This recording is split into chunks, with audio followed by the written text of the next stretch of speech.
Sweet. We're live. Episode 4 of the 7:25 p.m. podcast with yet again another special guest. This man has many talents. Lawyer, musician, to just a ponderer of the world. I thought it would be important to have my Uncle Elisha on this podcast because just being younger, like my introduction to music, you were a pivotal part into that process.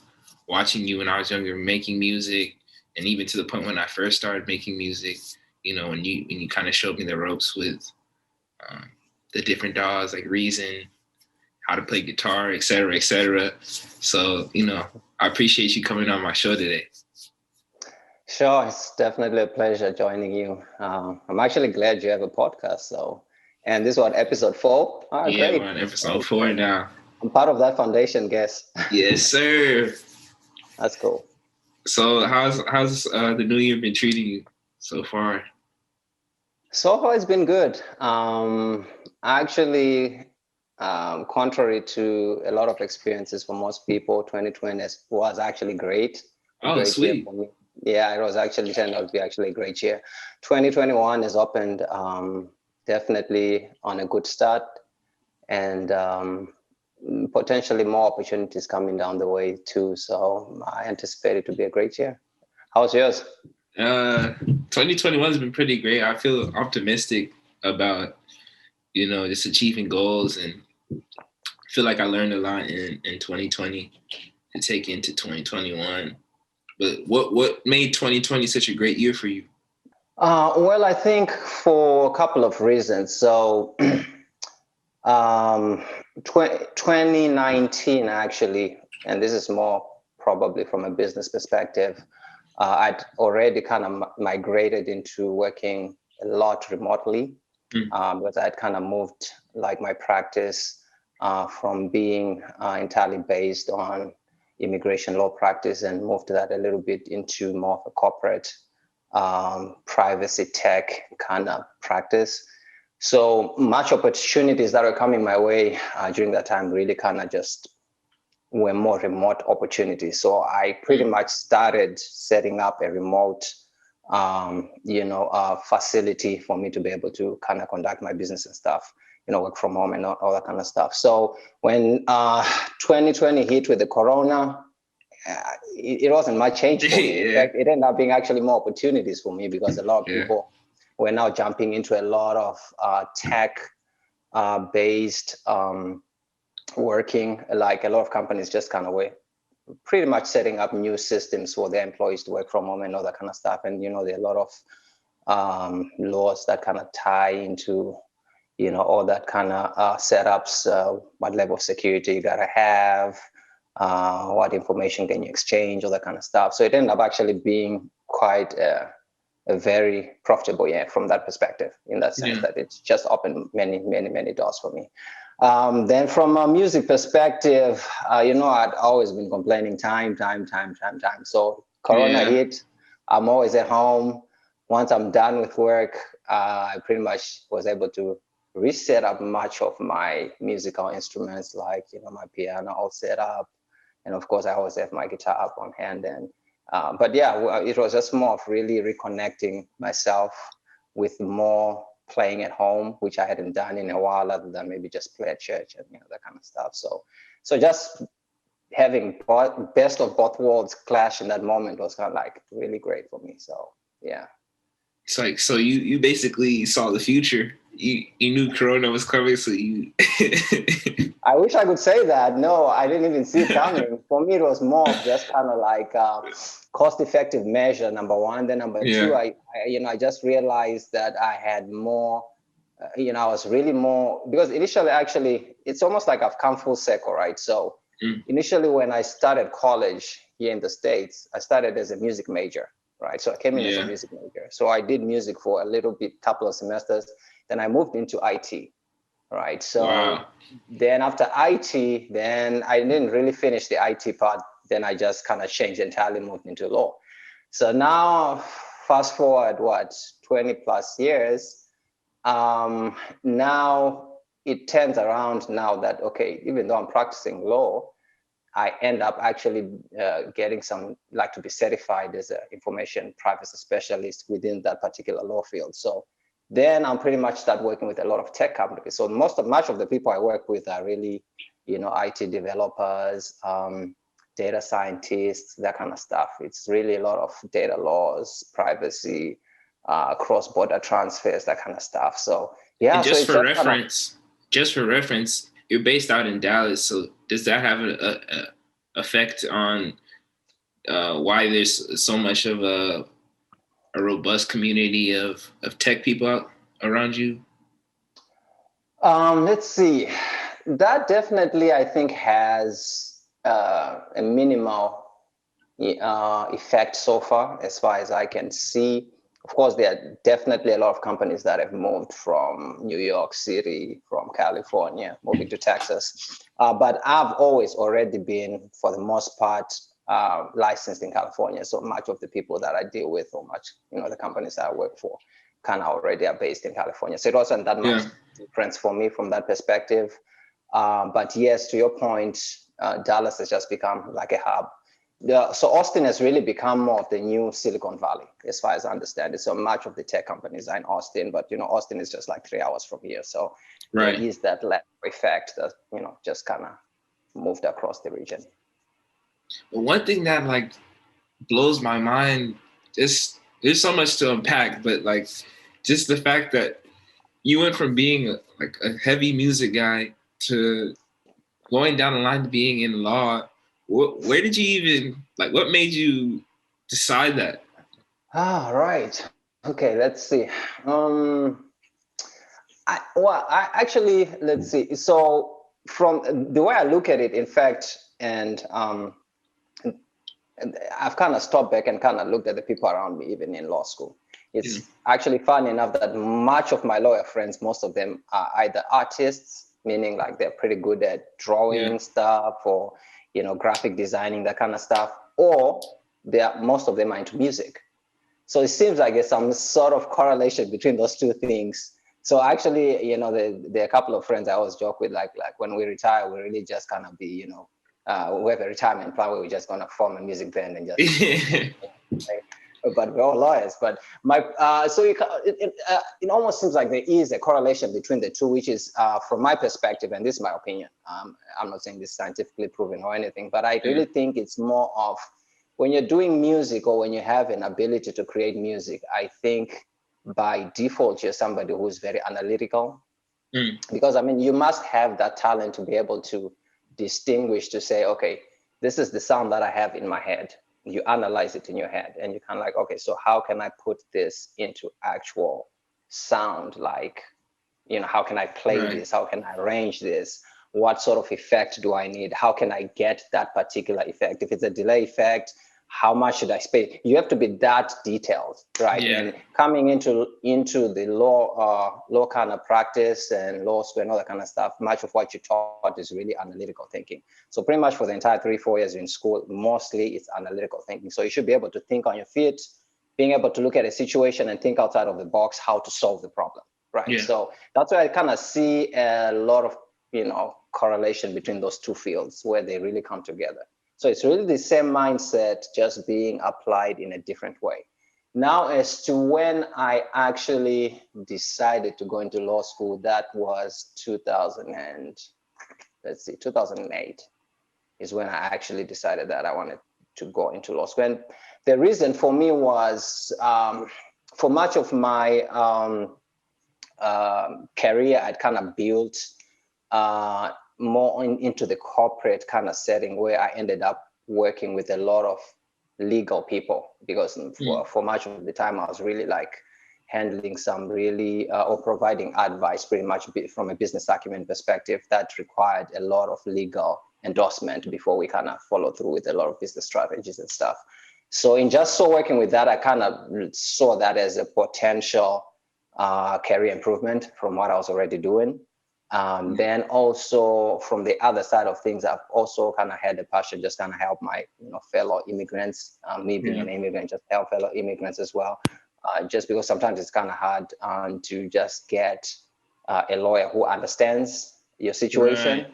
So I kind of figured out if I had the option, of which I had the option of working with an attorney who was an immigrant when I was working, or rather when I was going through my whole process. So that also just kind of encouraged me to kind of see it's a way to give back to the community from that perspective. So it was really those two major decisions that kind of made it work for me. And just being able to use a JD in any field, I figured out you can't go wrong with that. You can work in any field, really.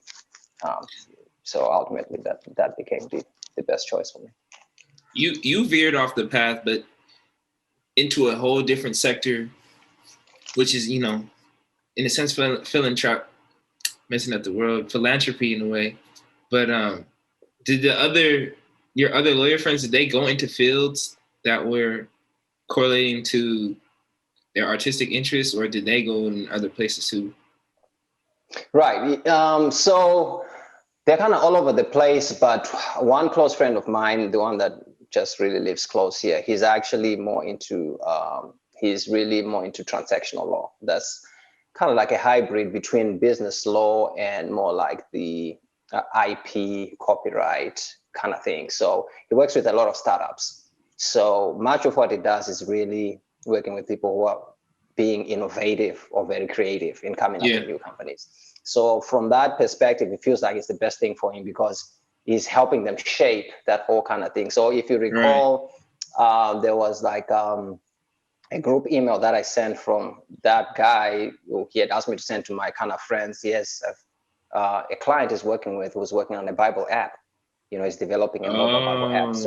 So he had asked me to kind of send to a couple of guys I know, and just within my circles, meaning friends and people from church and stuff, to kind of see how they can come up with a creative idea that's just not out there, something different. So from that perspective, it requires him being very creative in addition with working to his clients as well, just kind of figuring different ways of doing things and just kind of being more efficient. So much of them, I think they've moved into a lot of spaces that enables them to kind of use both their talents in the same sphere. Wow. Like, as artists, we really kind of undersell ourselves. It's based on like the idea that if you're an artist, your heads are just always in the clouds and you just stuck on one specific thing. But I just started taking sound design classes, and the stuff that we're learning is like the intro to sound. And a lot of it is physics. And it's like the whole time I'm thinking like, wow, I'm more than just a musician. I'm in a sense a scientist. The way that I'm like wavelengths and frequencies. So it's just, to your point you were saying earlier, it's just like you have to be analytical to be a lawyer. So it's like you can easily switch from being an artist to a lawyer, but in common, I guess you could say knowledge, we assume that artists are like in one space and just don't know how to do anything else. Right. Yeah. And actually, I think that definitely is something that I'm really passionate as well. Just seeing young people like you be able to excel in the music as well as in just the other circles, meaning from an intellectual perspective, from a business perspective. I think it just kind of gives that more kind of like endorsement of some sort, because I can speak for myself, where I'm from, for the most part, even your parents don't even want you to do music, because a lot of people who have been in music or who have done music as their career just kind of just end up being not really being able to excel in some way, fashion. They might be excelling in music, but financially they'll be really struggling. So most parents just don't want you to even do music. So now if you get more of people who are able to demonstrate that, no, being musical is nothing bad, it's actually a good thing, because it opens other doors for you where you can actually succeed. And so it's when we have musicians and artists and all these kind of things who are really being successful from a secular perspective as well, I think that it makes it easier for more and more younger people to get into music and be able to excel. And because the more we have this talent pool come together, the more richer we become, right? So you come with a different style, somebody comes with a different style, and no one is really the same, even though people like competing, but not really the same. We just need to appreciate each other in what we are good in, and you are unique in your own way. So you can imagine we have everyone come together, and it really becomes like a rich fabric, just woven together. So So yeah, to your point, I mean, it's really now that you have actually had the opportunity to even go beyond where I went, because I didn't really proceed that much, meaning from a musical theory perspective. But yeah, it's really a lot of numbers. You think of the octaves, you think of, like, to your point, the sound waves. I mean, even if you look at a compressor, it's really ratios, mathematical calculations, most all definitely. that kind of stuff. And it even gets more interesting when you put it into even a more like live setup thing, like whenever you set up sound, like say in church, just the dimensions of the building affect how your music sounds. So you have to cater your music to kind of see, oh, okay, most likely I'm going to have a lot of reflections because we have white walls in here. So white is going to reflect a lot of sound just from a physics perspective. So you kind of have to adjust for that. So it's really, it's a very, very, very genius field, but most people, I don't think, have realized that just being a musician, it's really like you are a genius in your own way, and everyone is just like that in music. So I'm just now realizing it, because like we have so much fun doing it that it doesn't feel like I'm doing, physics, or it just feels like, okay, this is purely just fun. I think that's where I think it also kind of separates most people. Well, some people are just born with a gift, right? So some people are just born with a music gift. So you don't have to kind of work too hard mentally to kind of be able to figure out how to come up with the best sound. For you, you can just see the setup, you can hear the sound, you automatically know what you need to adjust. Now, some people have to actually learn, and put much effort to be able to make those distinctions. So I think, to your point, there are a lot of things we just take for granted because we're just kind of born with this gift. So you just think everyone is like that. So even when you hear like a track that's, off key, you think everyone can hear what you're hearing. How they continue playing and they're so totally out of key. And sometimes they're hovering between two keys and they're just right there in the middle. And, so, but again, it's not everyone who's hearing what you're hearing, because you're just born with that gift. And other people are born with different gifts. So now sometimes I think that's where it comes together, where you work together, because somebody might be good at just having a good ear on a mix, right? So you could be a great musician, like playing wise, but maybe you might not be as good actually doing the mix yourself, right? So then you have somebody who just hears a combination of instruments and they automatically know, oh, for that one I gotta cut 60 hertz. That's too much bass right there. Okay, there I gotta cut the mids, I gotta boost up. In their mind, it's just there, and they just kind of execute it like that, So those are all different talents, and I've just learned over the years, like, it's brilliant when you come together like that. So I got so excited that we got caught up in the present that I forgot to ask you, like, where did you come from, first and foremost, because you brought that up in terms of just like the older patriarchal and matriarchs, in terms of like going to your parents for where you want to go in life. So I think it's important, like, where did you come from and what do you mean by that? Right. So originally I'm from Africa, Zimbabwe. Zimbabwe being a country that's right on the southern part of Africa. So I came to the States in 2001. And my reason for coming to the States at the time was to pursue music education. At least in Zimbabwe, we didn't have any, at the time, we didn't have any academic music degree, that I could pursue. That was the main goal for coming from Zim to America. Well, I did not know that. Yep, actually, I still have my handwritten notes that I wrote, maybe a year before I came here. Kind of like my ambitions, like I want to be a music producer, So yeah, when I came, I was really focused on just want to do music. That's really what I really just wanted to do. So so fast forward, I come in, then of course I got to school a couple of semesters on that.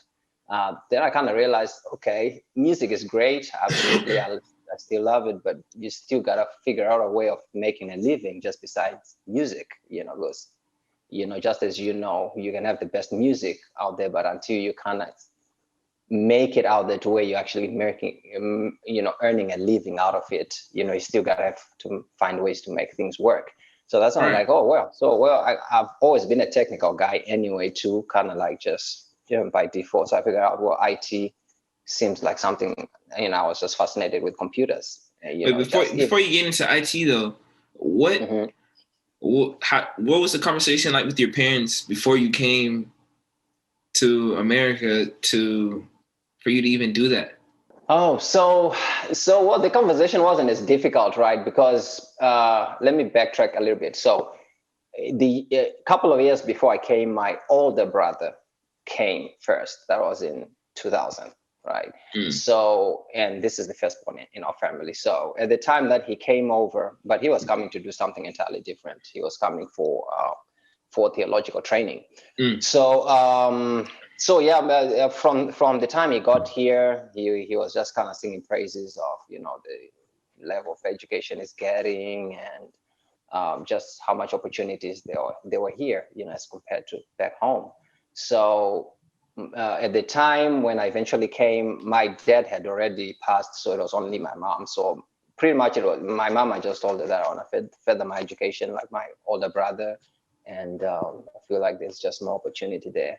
And my intention was eventually to go back, maybe within like 5 years after I'm done with school, and be able to implement some of the stuff, that I would have learned from here. So so that's how I just kind of, and she agreed with it, and I was able to come that way. Were you always musically inclined as a child to where she knew, like, okay, it only makes sense for Elisha to want to go to America for music, or was that? So yeah, I started playing music, I think when I was 11. That's when I actually started laying my hands on my first instrument, which was an acoustic guitar. So from that time, I just developed like a musician skill to be playing in different churches. Because I've always grown up in a Christian family, so we were always in church all the time. So yeah, so I ended up playing a lot in church, a lot of with a couple of gospel artists at the time, doing music concerts and all that kind of stuff. So she already knew that I was really very musically inclined. From that perspective. What I'm not sure, or at least she never verbalized it, but I know my dad, before he passed, definitely knew I was musically gifted, and wanted me to do music, but really not really like as like my career kind of thing, because in school too, he kind of thought I was really academically doing well, so I could potentially, go for engineering or something like that, Though even there was no talk of me being a lawyer back then. I never thought of being a lawyer back then. So if anything, maybe I would have wanted to be a pilot. That would have been something I would have said back then, on a flight plane or something like that. So, but anyway, so it's definitely not a conversation that was really difficult by the time I came. But I can see if I had wanted to just pursue music within Zimbabwe, that would have been a difficult conversation with my mom for sure, because at that time we just didn't really have we didn't have any good example of people who have been super successful, meaning financially, and be able to kind of do, or maybe with the exception of a couple, but most people, it's just been, you have great music, you're well known, but you're still struggling financially. So it wasn't really an incentive for a lot of young people back then. Wow. So when you were making music when you were young, you were all self-taught, or did you have any other like older mentors that showed you that this is what a C, D, E, G? Right. So the first person who taught me the guitar taught me 3 chords, right? And that was pretty much in the key of D, the open chords on D. So from there, pretty much I became self-taught. Somehow I was just able to kind of pick up the combination and the shapes and all that kind of stuff. Though I didn't know what they were called back then. I just knew how to play because I was playing by the ear for the most part. Even up until now, for the most part, I play by the ear. I might be able to read a few notes here and there, but for the most part, I just play by the ear. So so I might not have had the right terminology. This, D, this is C, this is. I could know to play by counting with numbers. Also, that's an additional thing that I learned back then. 1, 4, 3. How you kind of move. That kind of thing. Yeah. So much of what I started on the acoustic I was shown the 3 chords. Eventually, maybe within like 6 months, I just kind of self-taught myself a couple of other things, and I was already playing with the band in church at the time. Then from there, I, one of the person who was playing bass in the local, assembly band that I was playing with, ended up relocating to another city. So there was a need for somebody to play the bass, because we had like, the keys, acoustic, and the bass, but there was no one on the bass. So I was like, oh, since I have an idea on the acoustic, let me figure out the bass. So I kind of just started, teaching myself how to play bass. And I was on bass probably for the longest. Then same thing happened to the guy who was now playing the keys, ended up moving out of town as well. So now we didn't have a keyboard player. And at the time, we were only 2 guys left. So we kind of had to figure out, okay, we need to figure out somebody to play the keys. And then somebody at least. In bass, we could do without sometimes, because it could be mostly just piano and stuff. So I ended up learning the keys. On the keys, I had one guy also show me a couple of chords. This was just one day. But because I was already music, I kind of memorized a few of the stuff he showed me. And then from there, I just took it on. And I played keys for a while. So when I came to the States, much of my primary instruments really were keys and bass. So now I wanted to learn the theory side of things, which is why it really made sense for me to actually get into music school, to kind of put these two together. So so that's how I just kind of started. And from then, in getting into music production now became another thing that it was self-taught as well. But that was now in 2004. That was maybe 3 years after I was already in the States. That's when, kind of like Pro Tools really came out with those little M-Box things. Wow, so you remember the first Pro Tools? I was actually, I owned the first M-Box, the first generation M-Box. Wow. Yeah, which was really a big thing then. And it was the first DAW that I'd ever seen in my life. I saw it at a music studio in Zimbabwe when I was doing a recording with one of the gospel artists there. So, but I was in there as a musician, and the engineer or the producer was actually working on his computer on Cakewalk. They used to call it Cakewalk, back then. So it was a DAW, first DAW I've ever seen, and it was like amazing for me. It's like, wow, we no longer have all this big round, tape. This now all being recorded by a computer. But I didn't have much access to it to see what he was doing, but it was just so fascinating to see how he was able to, stop and rewind, go back, copy, paste tracks and all that kind of stuff. It was just amazing. So when I came, my idea had already been revolutionized to the point that I was saying, okay, I need to actually figure out a way how to jump onto this DAW, a digital DAW, thing, because definitely it's the next big thing, and it just looked so cool. So so I was bent on at least owning a DAW at some point, and my first one became Pro Tools, the M-Box first generation. So those studio sessions was that a frequent thing that you did, or was that a one-time thing where you showed up in the studio? So it wasn't really a frequent thing per se, but I think I recorded with maybe four artists in Zimbabwe that we actually had to go to a professional music studio to kind of release an album kind of thing. So so it was maybe, I only had like four chances of seeing these engineers actually work. How did that feel to be in the studio?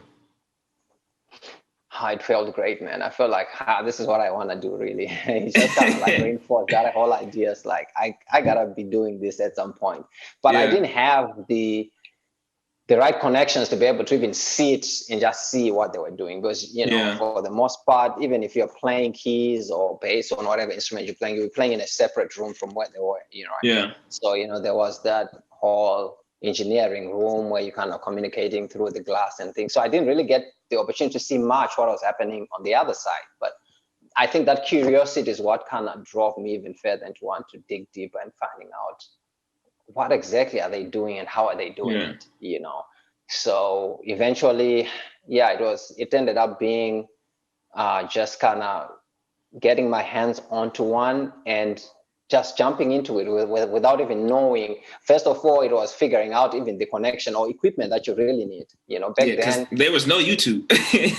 there was no YouTube. Google wasn't even there too. Anyway, I think there were a couple of search engines, but still, it wasn't like information wasn't just as available as it is now. Yeah, So yeah. first of all, you gotta have to figure out what kind of computer do you need to have, and it had to be really a very powerful computer to be able to process this digital music, because it was 16-bit, back then. Now you guys have 32, which is like super awesome. But it was 16-bit, so you had to have a Mac, which was really expensive back then. I couldn't afford it. Or if you're gonna have to go Windows, you have to have what they call a Pentium 4, a P4 back then. So yeah, I ended up getting my first tower computer, from Best Buy, and it was quite pricey then. Yeah, just that computer I think costed me like 1,500 back then. This was like a P4, maybe at most storage wise, I think it was 20 gigabytes, I think, at most. I know that was an investment. It was a big investment. So I had to save a lot of money to be able to, buy that computer. But once I got it, now the next thing was, okay, so, you had to save separately now to be able to buy the DigiDesign. Back then it was just called DigiDesign. I think it was formerly, of course, it was later on as Pro Tools, but it was just the most common name was DigiDesign. So the next thing was I had some people talk about. In fact, it was at Guitar Center. After I bought the computer, I walked up to Guitar Center store and I kind of chatted with one of the guys who was in the pro audio section. I was like, hey, I'm trying to get some audio interface. I bought a computer, but I want to be able to have a digital workstation on it. So I'm like, oh, the new thing that just came out right now, that's hot is the Pro Tools. So I bought a copy of the Pro Tools. And how much was Pro Tools back then? I believe I spent, I think for the software and the hardware itself, somewhere around 600, if not $700. I don't remember well, but it was somewhere around that range. Then now you have to find a mic, of which the mic that I first bought, then I still even have it. I still have it somewhere here. And it still works perfect. In fact, actually, I still use it more often than the newer stuff they have. It's the AKG. Something. It's really good. It just has a warm feeling to it. So anyway, I got that as well. So I had a mic and of course the pop filter. You gotta have the pop filter. Pop filter on there, and then so now the problem now was, even though this was one of probably the best computers I could afford speed wise and efficiency and stuff, still it would crash a lot because Pro Tools, I think, number one, it hadn't been streamlined the way it is now to where it's very smooth. So it had a lot of glitches. Then number two, the computer itself couldn't handle so many, because it wasn't dual core back then. It was just one processor. So there were so many tasks that were going on in the background. So if you couldn't, like on any session, you couldn't put more than 3 plugins, or else the whole thing would crash down. It just crashed entirely. How many tracks could you do? Oh, you could do so many tracks, really unlimited. So the tracks didn't affect the processing at all? Well, of course, if they are if it depends on how long they are, So even though it's unlimited, realistically, you couldn't put more than, or at least with the computer I had, I couldn't put more than 20 tracks. That's at least more than 5 minutes long. Okay. They had to be at least shorter than that for it even to play the whole audio files. The whole stems. But you couldn't put no more than 2 plugins. So which was it sucked back then, because it's kind of like the only way around that was going to be for you to do what you'd call these days destructive, audio processing, to where you have recorded your tracks with no plugins. Now you put a plug-in, it processes that track entirely.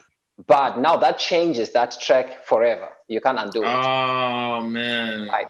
So now, if you realize that, oh man, the delay that I put on there is just, maybe, the pre-delay is too much, the rate is too much. I need to adjust. You can adjust that. It's already done.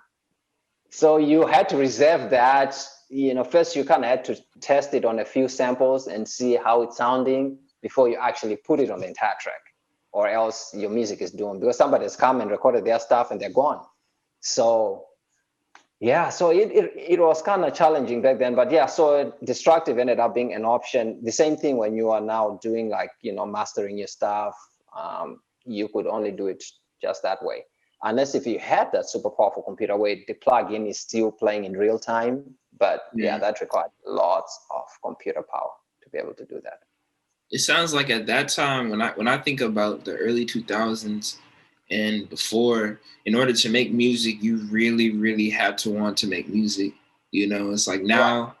it's pretty much you can be as lazy as you want to and make a top Billboard hit. If you just know how to put the right things together. And there's YouTube. But back then, it seems like you had to learn how to use the program an MPC and know how to program different analog instruments. Yeah, absolutely. Yeah, definitely. I think it definitely took a lot of more effort, but I mean, if I was to choose between, I think it's really, there's a trade-off, right? So it's really like a balance. Yeah. So of course, now with the lots of technology you have to where sometimes you don't even have to know what chords to play on a piano. The plugin just even puts in the chords for you. It's definitely great in that, okay, you can churn out your music real fast and probably be very, very accurate. There's no room for mistake. It really sounds great. Now, the trade-off to that is, of course, you end up missing out the entire kind of like connection. Because sometimes when you're actually playing the chords, whether it's on the keys, on the bass, on the guitar, you kind of see how it kind of comes together, totally when agree. You see it being played from, on another instrument and stuff. Then also there's that human feel, human touch to it, because sometimes we make mistakes when we're playing chords on whatever, but I think that's what makes some of the music even more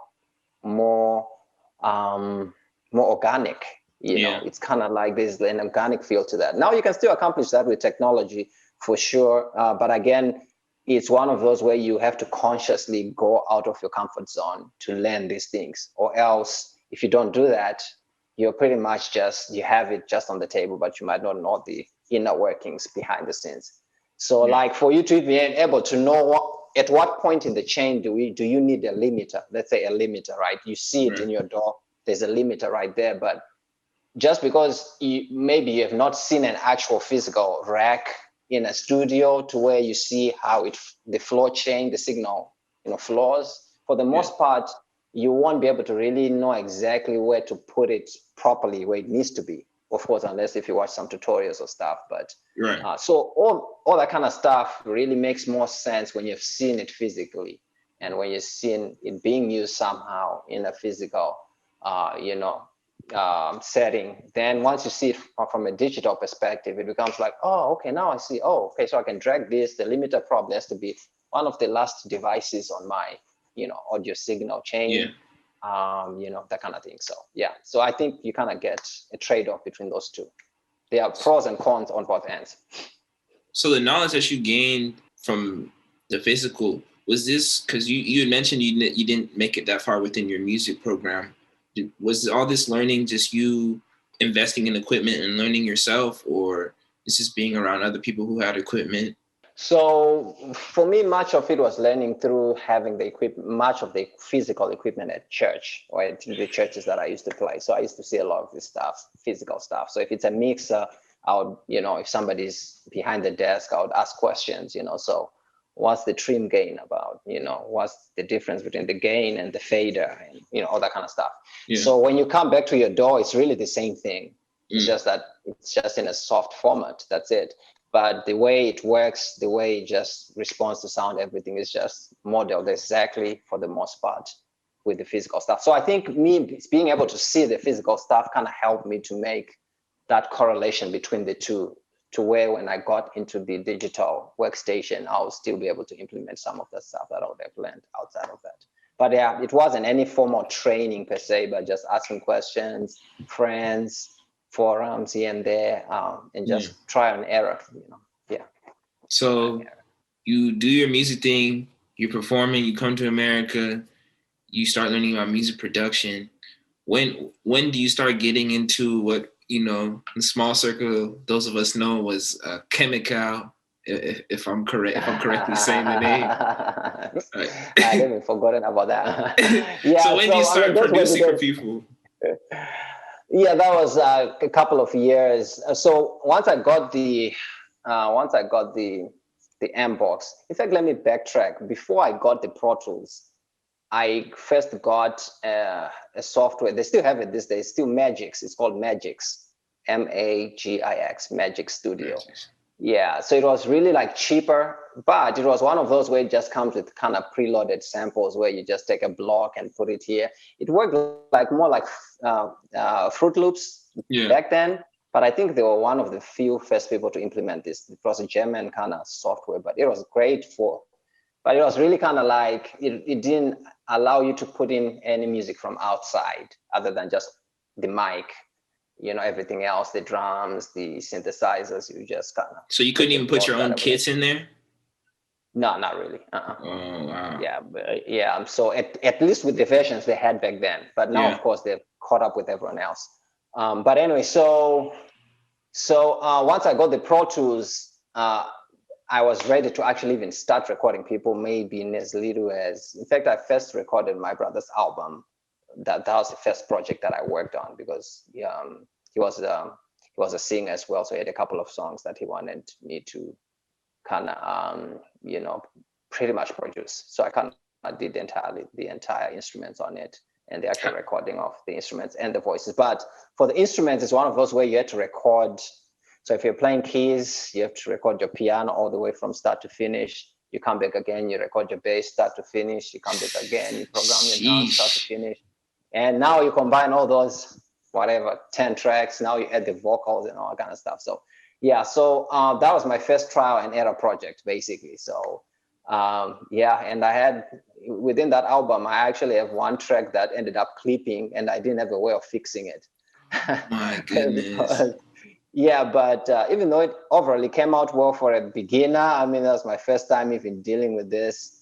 But definitely there were a lot of things that I look back, I'm like, oh man, I wish I had what we had now. I could have fixed that, kind of thing. So so after that, I just started kind of, there are a couple of friends who wanted to just kind of have, a couple of singles here, an album here, and just kind of record them and make a little money on the side. But now at that time, it was really like a hobby. I wasn't doing this full time. It was just kind of like a hobby because now I had like a full-time job so during weekends or at nights, that's when I would actually, stay up late and do music. That's a story of a musician. Unless you come from a very rich background, that's a typical story. Get off your job and you do what you love to do. Yeah. And it's amazing that even though you're that tired, sometimes that's when your creativity kicks in. So I think that's where it's kind of like, but there are just some days where you feel, man, the creativity is just not anywhere close to me. Let me just stop. And because I mean, there's some times when you can spend 3 hours trying to, create a track. And you can create a track, but you're still kind of like, it's not sounding the way I want it to really, really sound. Yeah. But then there are moments where you're just in the zone, right? Where within like 30 minutes, you're already done from start to finish and it sounds great. Yeah. So I kind of call, for me, I figured out there are moments when I'm in the zone and there are moments that I'm just not in the zone. So I'm very quick to realize that. So when I sit down and I want to play something and I feel like I'm not in the zone, I'm not going to waste much time. I just kind of stand up and go do something else. But then if I feel like I'm in the zone and I'm able to create faster, and I've had a lot of people say the same thing. So after you come back from work, you're looking forward to create your track and you realize you're out of the zone. Man, it's like, I've got to wait until next weekend again and see if I'm in the zone. That's interesting you say that, because a big thing within, more specifically the producer community of like right now, because of the fact that, we have readily available DAWs and, people are making beats within 30 minutes and those same beats are turning into platinum to diamond records. So a lot of producers are like kind of have that conversation of, do you make 10 beats a day or do you get to a place where you know how to relax and just say, you know what, I'm not inspired, I'm gonna walk away, because that can be pretty hard where you kind of beat yourself up as an artist, like, am I being lazy? Because no one's gonna hold you accountable to, hey, you need to be making music. So you're kind of your own manager. How'd you get to that space? Yeah. So yeah, it's definitely one of those where, well, I haven't had the chance of actually working within like a professional setting where I'll say, okay, I have a music manager, all that kind of stuff. So for the most part, for me, it's been mostly creating my own deadlines, at the end of the day. So I could say, you know, between now and the next, 6 months, I gotta be, done with this album, right? But now as to when I get to actually do the work, it really depends on how I'm feeling in that moment. If I'm in the zone, or if I'm not in the zone, I can create something, but I know it's substandard, right? At least from my opinion. But then if I'm just in that moment, in that zone, it's just, there's just some magic that just happens, and you just produce quality stuff in very little time with little effort. The inspiration is right there. You can just feel it. So yeah, so for me, it's been mostly just pacing my own stuff because I didn't have much pressure on, hey, the record label wants you to release this by X date, So sometimes there's that pressure for most artists now, especially who do that on on a commercial level, or maybe on a career basis, to where they have to churn out these albums specifically for every season and by certain deadlines and all that kind of stuff. So you're forced to kind of have to find ways to make that, or either just create, even sometimes when you realize, this is not my best work, but I just gotta meet this deadline. So there's that trade-off too. So yeah, because it's a lot of music coming out. I think I in a past episode I had said that I think there was like 30,000 songs a day. So I don't know. wow. Don't kill me on this one, but I know it's around somewhere in the 30, 40,000 songs come out a day. So it's right. like, there's that like That's pressure of like, man, people's minds are changing fast, and the way the BPM of beats, the style of beats is changing instantly. So trying not to keep up with trends, but like knowing like, okay, I need to stay sharp and make music. But to your point, like, I think it's also important to be able to walk away and get some real life inspiration to bring back to the music, as opposed to just that's true. being Yeah, shut up. sometimes you just need to go sit and watch other people play. It's very important, or just sit down and listen to something that's out of your comfort zone, right? Yeah. I Or think even just living life. Like, you could go spend time with family and you get ideas, that's very true. And some of the best songs, even when you listen to a lot of these iconic artists, you find something in common, that most of their greatest songs came in a very inopportune moment, like where they didn't think, or maybe you're just riding your bike and you hear this tune right in your mind, like, man, I gotta find the next, back then we didn't have cell phones, or you can just quickly record your stuff, and which is, very convenient. You had to go to where you have whether it be your cassette tape, or whether it's your actual door where you have to sit down and record it before you forget about it, Yeah. But my point is, to your point, when you're out there doing other stuff, or maybe watching a match or something, or maybe you're out in the forest just walking and you have bird chirping and it creates a beat in your mind. It's like, this is great. Yeah. You wouldn't have gotten that, or that level of quality, or that signature, feel to whatever you're creating in that moment, if you are just sitting down trying to do it in the studio and trying to force your way through it. You have to wait for that moment, and it seems like everyone has that moment.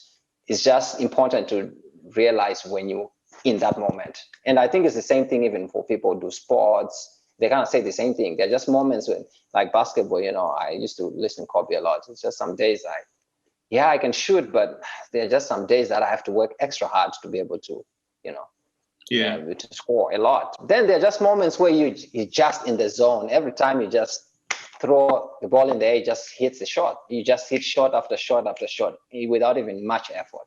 You're just in the zone. You're just So I hot. think it's important. Yeah, you just have to know that moment and be able to capitalize on it, because it comes and goes. Yeah. And you can't tell when it's gonna come next. At least for me, I can't tell when it's gonna come next. So when it comes, I have to capture it in that moment if I can. Yeah. So, You'll be in that zone. You'll be hungry. You haven't eaten anything all day, but then you're just like, man, if I leave this room, I might lose this idea. Like there's a vibe that's just in the room that you can just feel like, yes, I gotta catch it. If I don't catch it, it's not gonna come out how it's supposed to come out. So it's like, man, I'll wait on the food, sleep, whatever. Let me just get it done. That's very true. Yeah, that's it. That's exactly what I'm trying to describe. You felt it. That's it.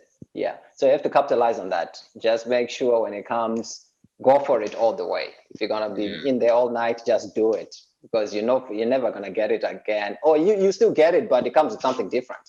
Yeah. You know, so kind of thing. So yeah, it's that's what makes it, I think, a very interesting thing, because it's almost like an outlet as well. You just kind of get, once you are creating or churning out your beats and stuff, it becomes more like an outlet of some sort as well. Yeah.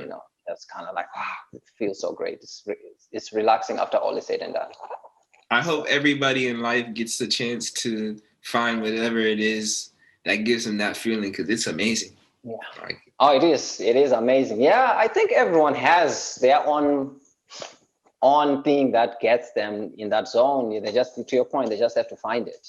And sometimes it's hard to find it when you are pursuing a lot of things at the same time. And sometimes you just have to stop and just kind of like reset and kind of think through. And sometimes you'll be able to kind of get some clues. I think I really kind of should pursue this or that or that or that or that.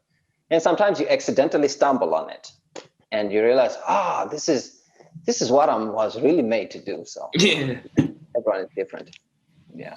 Have you ever made something where you said you weren't in the mood to, that you thought was so standard, and then you came back and you're like, wow, this is actually really good? Like maybe it had been months later, years later, and you're like, wow, I wasn't even in the mood to make this at the time. But yeah. In fact, there are actually some progressions I would have done maybe on the keys or on guitar or whatever, and I played years back, and I listen now like, how did I even play that? Yeah. You even ask yourself. So of course you can reproduce it, but almost like you have to think, there's like, okay, I did what? Then it's not like you're relearning it again. But in that moment, it's like, wow, this was actually so cool. But I shelved it away because I think you reach a certain point after some time. If you keep going at it consistently, you get to a point where your mind is saturated. Well, I don't know if it's your mind or your ears, they just get saturated. Right. I really experience that a lot when I'm mixing music too. So like when I'm mixing, especially if I have headphones on, if I go at it for too long, my mind just gets saturated to a point that I can't really make the finer distinctions anymore that I could easily pick up to say, oh, okay, I think on the bass I need to cut on 2K, or I need to increase this, I'll cut this, just the balance. So after a while, I think I have to step out, leave it, then come back with a fresh mind. Then it's almost like your mind is reset and your ears kind of back onto, the less saturated state to now you can pick out things easily. So I think it's the same thing when we are creating, to a point where you can be in a season where you create, whether it be beats or songs or songwriting or whatever, where you just keep writing. Now the last song that you wrote after so many songs to you might sound like, hey, it doesn't sound as good, but it's just because your mind is saturated, because you've been doing it for a long time. So sometimes when you step away, which is when you shelve it, you come back to it, your mind is reset, whether it's your mind or ears, I still don't know, but whatever it is, you've reset and you listen to it, you're like, wow, why didn't I release this? This is great. I can't even figure out how I did this. But again, it's just you're now looking at it afterward, after taking that pause. So it's important to get that time to just move away from it, then come back after a while. Yeah, it helps. Wow. I didn't even think about it like that. Yeah, it's a thing. I just don't know the scientific name for it, but it's a thing that Definitely. I've had people talk about it. I've experienced it myself. Yeah. Yeah. So yeah, definitely whatever you create, make sure you keep it. Because back then for me, because storage was a problem when this DAW initially came out, because your computer doesn't have much space, let alone to keep one album. So I ended up having to delete a lot of the stuff because I need to create space. Because back then we had flash drives, or rather floppy disks, right? So a floppy disk wouldn't really be able, you couldn't even put one MP3 on one floppy disk. So Wow. that's how small these things were. So yeah, so you just had to, stuff you think you're not going to use in that moment, you had to get rid of it. But now I look back, I would have gotten rid of some stuff that if I was listening to it now, I'd be like, wow, this is great stuff. But it's gone now. So yeah, now that you have so many storage mediums where you can store your stuff, cloud, all that kind of stuff, yeah, store it away. I'm sure you're going to come back to it at some point and be like, wow, this is great stuff. This is great stuff. In fact, when the corona hit, I was listening to Toby Mac on one of he was saying the same thing. It gave him the moment to stop and go back through a lot of the stuff he had just shelved over the years. And he ended up releasing a couple of them, I think, on YouTube. And it's like, this stuff I worked on a long time ago. I didn't think it was good, but I'm listening to it now. I'm like, wow, this is great. It's all mastered and everything. So, yeah, everyone has those moments. It's funny how the mind works. Yeah, it's really interesting. It's really interesting. So, yeah, but other than that, so tell me about the new album that you're about, to drop. It's really coming soon. So, yeah, I'm anticipating. It's supposed to drop in February 5th. I've been working on it about 3 years ago, but every time I'd get close to, okay, I'm finished, I got it done, it'd always end up getting wiped out. The memory would, I switched laptops so many times, fixed laptops. So it took me all the way until now, where I'm glad all of that happened, because all those ideas basically formed what I have now in terms of like training almost. I thought I was ready to throw jabs in the ring, but it was like, okay, no, you need to keep practicing, keep learning how to breathe. Like now I feel like I'm ready to, throw a punch. Right. Oh, that's good. So, that's so really to speak. Good. Yeah. Yeah, that's really good. I mean, it really, it's really painful when you lose your music, especially that way, where, your computer crashes and it's gone. You're like, man, I've put so many hours in this. It can be really discouraging at times, but yeah, fighting through that is pretty, I think that's what, if you didn't have a passion for it, it's those moments that you just kind of like forget, I'm not going to do this again, But yeah, you keep coming back and fighting, and now you have a product that's about to come out, and I can't wait to hear it. Definitely the first album was great. For you to be able to have done that yourself, I was like, wow, this is really impressive, man. I appreciate it. It's always one of those where, of course, you might not look at it that way, but me just knowing the struggle you go through just when you're doing it for the first time, and you don't even really know if you're trying to compare, and also there's this thing about, these volume wars that have been going on for years now. So you play your track, then you play the next track, you're like, nah, mine is not as punchy. It's not, you go back again, you try and work on it and come back again. So it's almost like you move in cycles, because at that point you're not as confident yet. So the first time is always difficult, because you're always trying to make sure at least you are on the same level with a lot of people, which, in my opinion, I think it's not that important. You have to produce stuff that you think is good, and that's what all different. So so yeah, so more kudos to you on that. Yeah.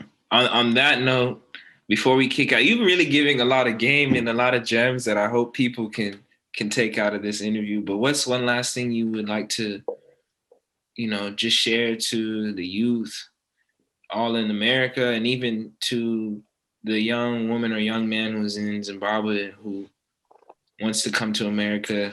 Like, what type of advice would you give out?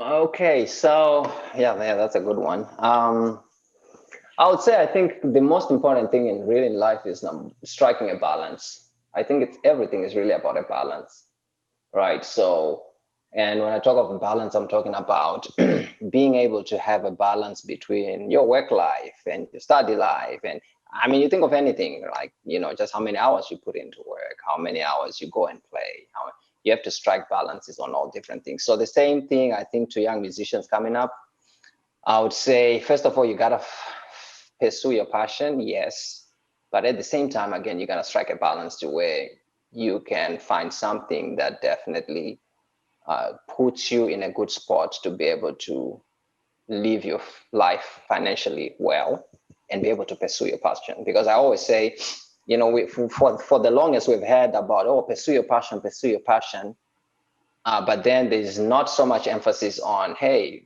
even though you're pursuing your passion, you still have a life to live, you still have bills to pay, you still have, so as at the end of the day, you can pursue your passion and get to a point where you're so frustrated with the other side of things of life because, or maybe you can't afford your bills, or maybe your life is right in a critical stage, and that affects your passion, right? So I think that's where the balance comes in, to where you pursue your passion, develop also yourself in certain skills that will put you in a good financial position, whether work-wise or career-wise or whatever.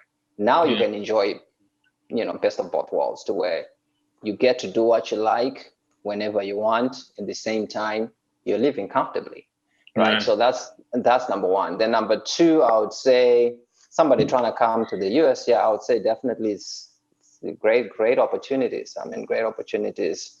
As long as you have a mindset to want to go get it. You're gonna have to go get it. You're gonna have to be very strategic, very focused, and definitely there are great opportunities. Then I would also say, beyond that, I think what's also important, especially in life generally, and just realizing that we're all different, right? So there is society, right? We're just raised up in a society that's very competitive, right? From the time you're in school, right, you have these numbers. Oh, you came out number 20 out of 40, class of 45. You came out, there's always competition everywhere, right? So at some point, you end up trying to be like that other guy or that other girl, right? Because you're always feeling like you're inadequate, right? So, and I think that's a really terrible trap that we find ourselves in, because it's just the way things are set up. But once you get to be comfortable in your own skin, be comfortable in your abilities, be comfortable in who you are, you'd care less what the next person thinks. And I think that's when you start realizing your uniqueness, because everyone is different. If you're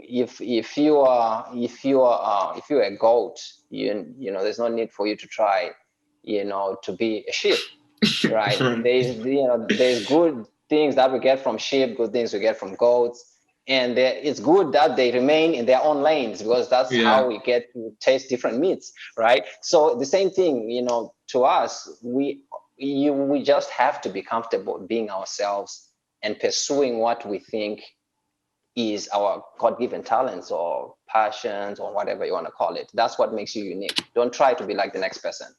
You are your best self. So I would say just be yourself.